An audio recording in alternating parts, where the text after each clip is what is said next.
I just wanted to make sure that you listeners are listening to the Drapedomaniac podcast on doayamedia.com. You are, right?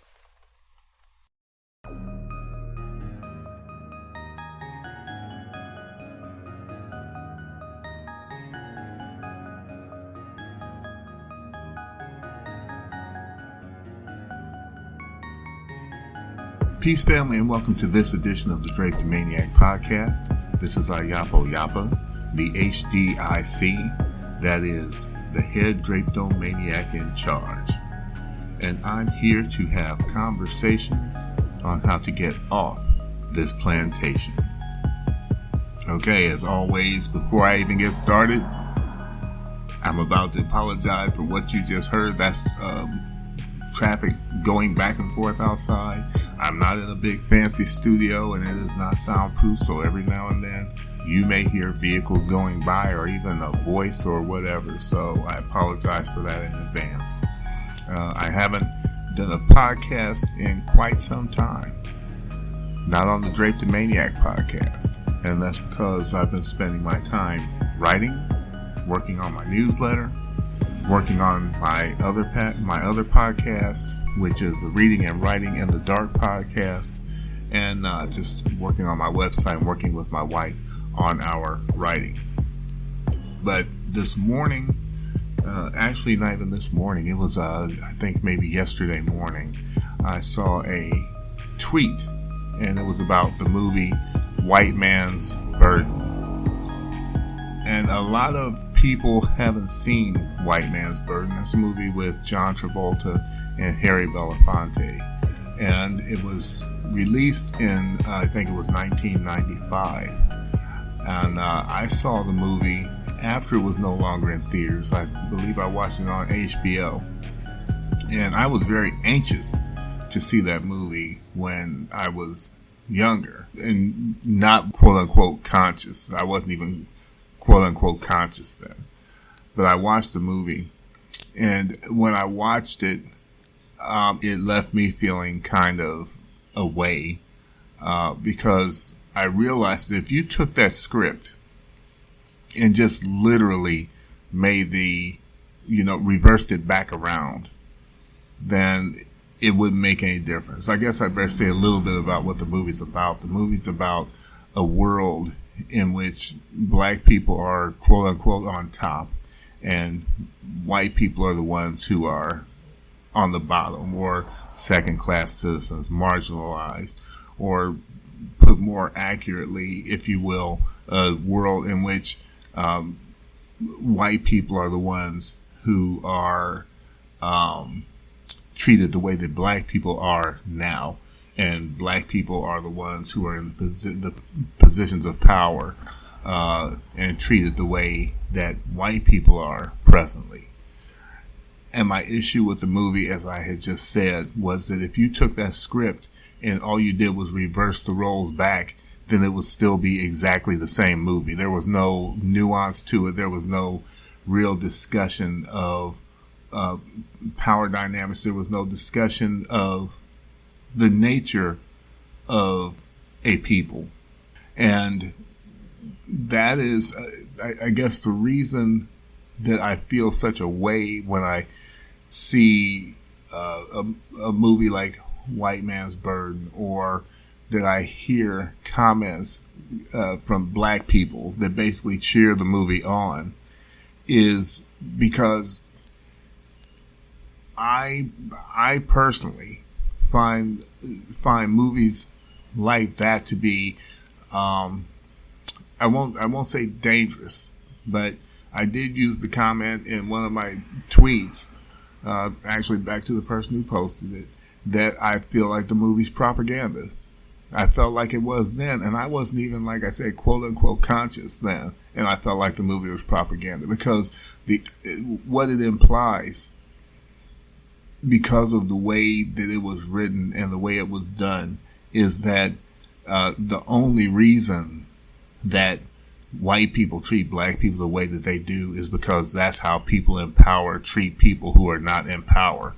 And if black people were in power, we would do exactly the same thing. And that is a lie from the deepest pit of hell.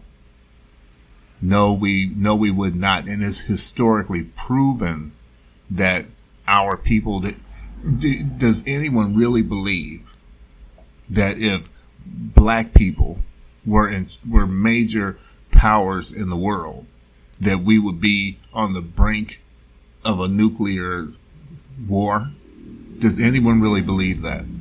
Does anyone really believe that if black countries, or if there were countries that were headed and led by black people, that nuclear weapons would even exist? Do you really, really believe that? Because my belief is, and it has been proven, that if black people were in those kind of positions, we wouldn't be using our knowledge to build nuclear weapons. We would be using our knowledge to move the planet and mankind forward. Womankind to move humankind forward. There, how's that? We wouldn't be using it to create weapons and weapons of mass destruction. I did research because I started like a couple years ago. I got really curious.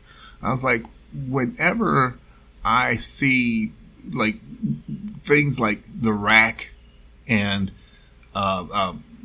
drawing and quartering people and so on and so forth, Iron Maiden, all these devices of torture. Okay, all these devices of torture, I would either see them come from the East or they would come from Europe. When you look at the continent of Africa, you don't find like these constant devices that our people would come up with to torture people. But Europeans and the East have forgotten more about how to torture people than our people will ever know. And it's because the mindsets are different. It's because we think differently. And that's just the truth of it. And that's why I wrote Melanin. I put, as a matter of fact, I referenced White Man's Burden at the very beginning of Melanin, because that is part of the reason I wrote the book, is because when I saw that movie, I was like, we are not a people who, if we were, and I use the term on top, just for want of a better term. If we were the people on top, we would not do things the way that they do them. If we were in charge, there would not have been a such thing as chattel slavery. Even in the Bible, if you believe it, if you just see it as fairy tales or whatever, however you believe, in the Bible, it constantly talks about people who were enslaved. They started out as, enslaved, and they became rulers because they weren't born or considered to be born as slaves. They weren't considered to, you're a slave, and your child is a slave, and their child's child is a slave, and their child's child's child is a slave, and so on. And that's just your lot in life. That was not our system. That was their system. That was chattel slavery. That's what they were doing, because they don't think like we do. And they don't do things the way that we do them.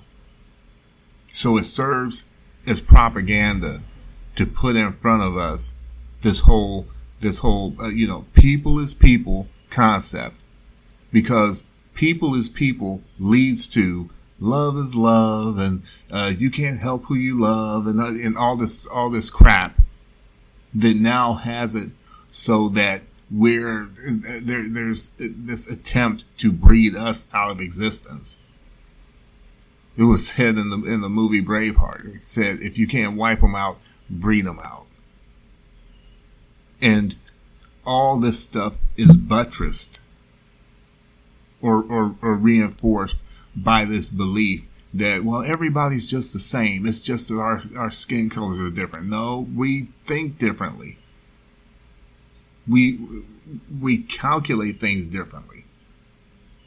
if we had been in positions of power and they had been enslaved by us, which, like I said, it wouldn't have been chattel slavery, but just for the sake of argument, do you think that we would have been throwing their children to alligators?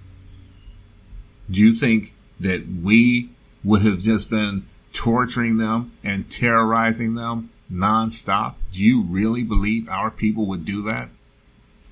When we think about things that our people do, because I have a deep belief that cannot be shaken, that basically whatever dysfunction our people have is because of our proximity to whiteness.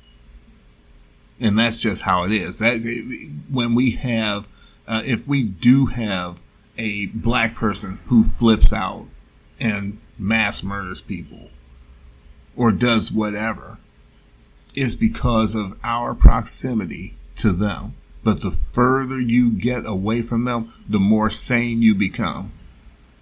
And again, that's proven when you go to various African tribes that have had little to no contact with Europeans. They are some of the most sane freaking people. And, well, they're backward. They're living in mud huts. But they're happy. They're at peace. They don't have rampant diseases running around through them. They're not killing each other off. They're not harming each other. They're out here living their lives and very happy. Thank you very much. And at peace. And what price can you put on peace? And so no, we're not the same. We're not the same. And that movie, again, just serves as propaganda, because what happens is that just like a movie like Black Panther, when they came out, when you've been treated like crap and dogged out and treated like a second-class citizen and Jim Crowed out of your mind, even to the point of the new Jim Crow, and incarcerated and terrorized and gunned down. When you see something that puts you on top and puts the person or the people who was terrorizing you on the bottom, yeah, you're going to look at that and cheer. Yeah, you're going to look at that and say, yeah. Of course. Because it's like only natural. If just a single individual was terrorizing you, and then you see them get theirs, it's gonna make you feel pretty darn good inside. And the producers of movies like that, the producers of content like that, know that about us. We're watching Black Panther, and we're like, Wakanda forever. Because we're enjoying seeing ourselves in positions that aren't all effed up.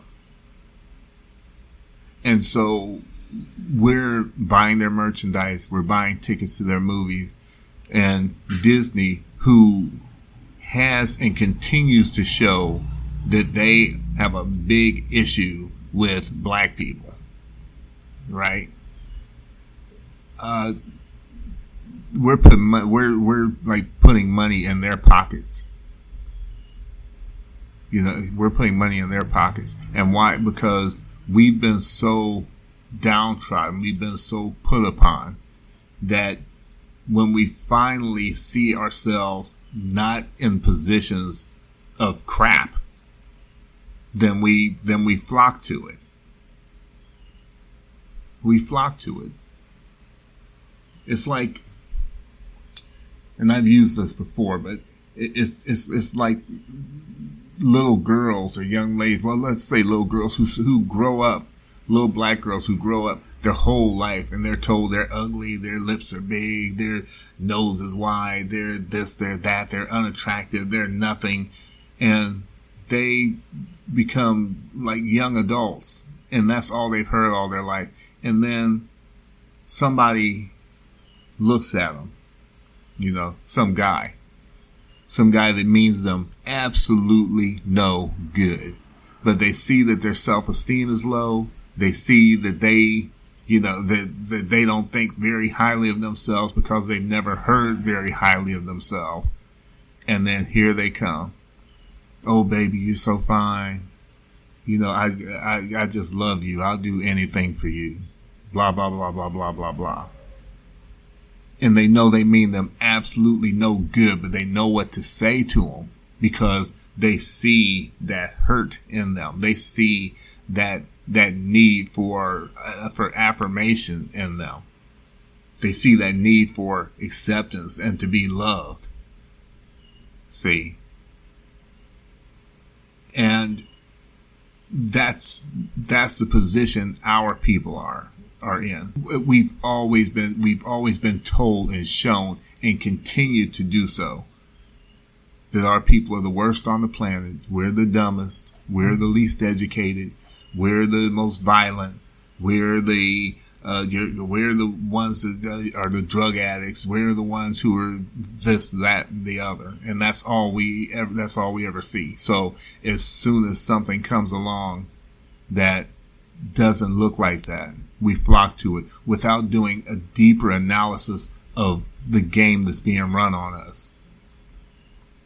And it's game. Again, and the prologue to Melanin.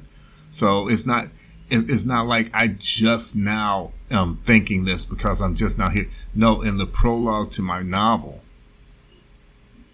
that was the very first thing that I wrote about was this movie, White Man's Burden. And it struck me so deeply that I wrote over 500 pages about it.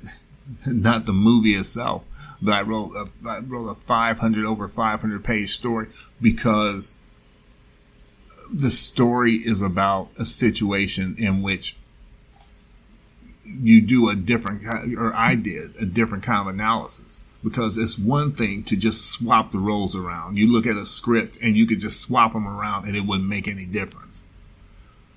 My question became, how does a people who are used to being on the top behave once they see themselves slowly starting to descend to the bottom, and the people who were on the bottom and oppressed slowly start watching themselves ascend to the top?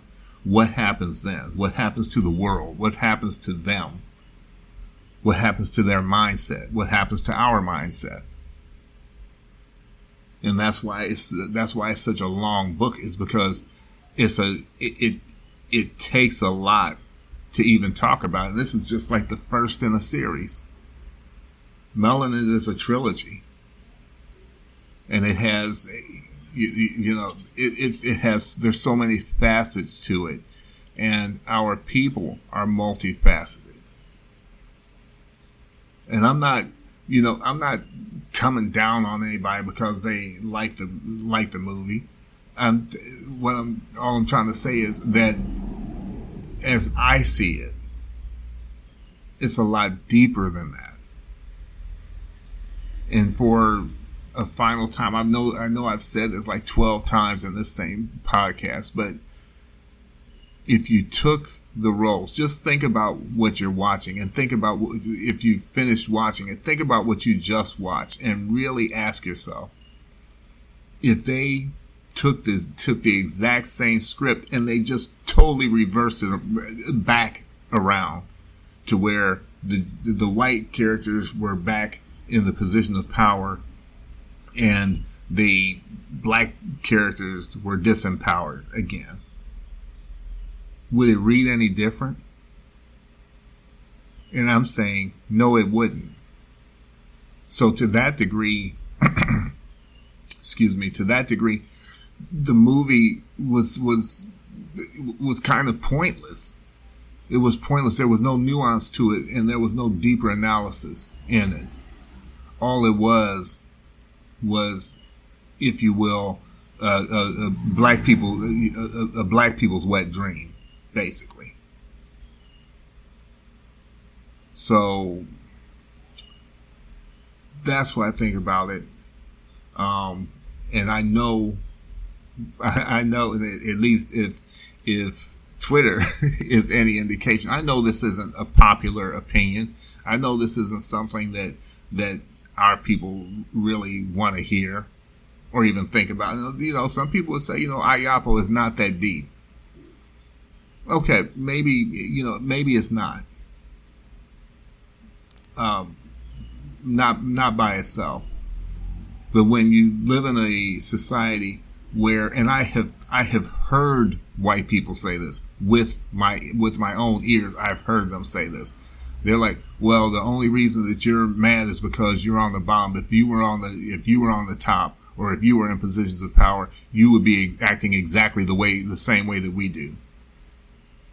I have heard them say this more than once.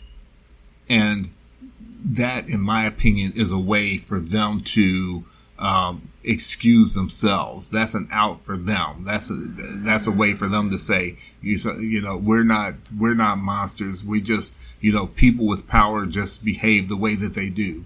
And that is not true. Our people are different. Our people have a compassion, and we have a love, and we have an honor that is inside of us. And just because we behave in certain ways right now is because we are in an unnatural situation as a people. We are in an unnatural situation, and therefore we behave unnaturally. But if left alone, if left to our own devices, if we have not been relegated to the positions or the caste that we've been relegated to, we would be behaving totally different. I'm going to close by saying this. It's like when we talk about crabs in a bucket or crabs in a barrel. I live near the beach, go to the beach every day. I see crabs every day. And when they come out, they just chill. I see them walk past each other. I see them living right beside each other. I see no crab. I have never seen a crab attack another crab. Ever. And my point is that when crabs are in their natural environment, they behave a certain way. But if you were to take those same crabs and throw them all into a bucket or a barrel, they behave a totally different way, and they start pulling at each other. And the thing is, they're not pulling on each other to try to pull the other one down. They're pulling on each other because they're trying to get out. And if they see one that's moving up, they're not pulling it down because they're thinking, I want you down here with me. No, they're grabbing the other one because they see something moving up, and they're thinking that possibly that will help them to also move up and out. They're trying to get out. All of them are trying to get out of this unnatural situation that they've been placed into. But when they're in their natural environment, they don't behave that way. So crabs in a bucket or crabs in a barrel behave the way that they do because the natural environment of a crab is not a bucket or a barrel. And the same thing for us. You put us one on top, and there's been study after study after study, and they know that this is what happened when they created the ghetto, when they created the projects. They knew that if they put us together one on top of another, that we're going to behave a certain way. They studied it. They know. And so with all the times that we're talking about the things that we do to each other, is because we've been placed in this unnatural situation. It's not because we're inherently the way that we're inherently like that. Come on. We've got to start looking at our people in a different way and understanding what has been done to us in a deeper way. And for I was getting ready to get a little upset. And we have got to, like when we come across something like a white man's burden, I could watch the movie and see it as total fantasy. I to be honest, when I watch political theater, we're just talking about C-SPAN or whatever. I know that it's all just make-believe. I don't believe any of that crap is real, because all that is done to us is that we're lied to 24/7, because they know that the moment that we quote unquote wake up, then that's going to be a problem. And I mean wake up en masse. That is going to be a problem. So I think I said enough. And I think if you listen to this all the way to the end, I appreciate it. And even if you disagree, I appreciate you listening. We don't have to agree on everything. You know, that's what discourse is about, which this isn't discourse. This is just a monologue. But, you know, we don't have to agree on everything. And we, especially to be able to work together. But I do think that the expression of different ideas is valid. And if someone had a different take than I have, I would listen to that and hear them out, because I don't think that I'm the oracle of all knowledge. As a matter of fact, I know that I'm not. I'm still learning myself. So this is just my opinion. But if you'd like to know what I think the world would look like if our people were quote unquote on top, or if we were in a position of power, and it happened in a gradual, organic way, not something where, you know, you just reverse roles and everybody's the same, then you may want to check out my novel, Melanin, a novel. It's available on Amazon. You can get it for the Kindle. You don't need a Kindle app to read it. You can just download you don't need a Kindle device to read. You can just download the Kindle app from Android or the Apple Store and read any Kindle books using that. So it's available for that, and it's available for hard cover and as a paperback. And my second novel, And What of the Cargo, is also out, and hearing good things about that. So that's also available on Amazon. Melanin is available on Barnes & Noble too. So I'm not going to turn this into a commercial for my books, but if you get a chance, do check out Melanin, because it does pertain to what I just discussed. And all of that said, I want to thank you for listening. And, well, I guess that's it. So this is Yapo Yapa, the HDIC, the head drapetomaniac in charge. And I will see you on the run. And thank you again for listening to the Drapetomaniac podcast. Tune in next week at doiamedia.com. DOEAIAMEDIA.com. And again, we'll catch you on the run. Peace.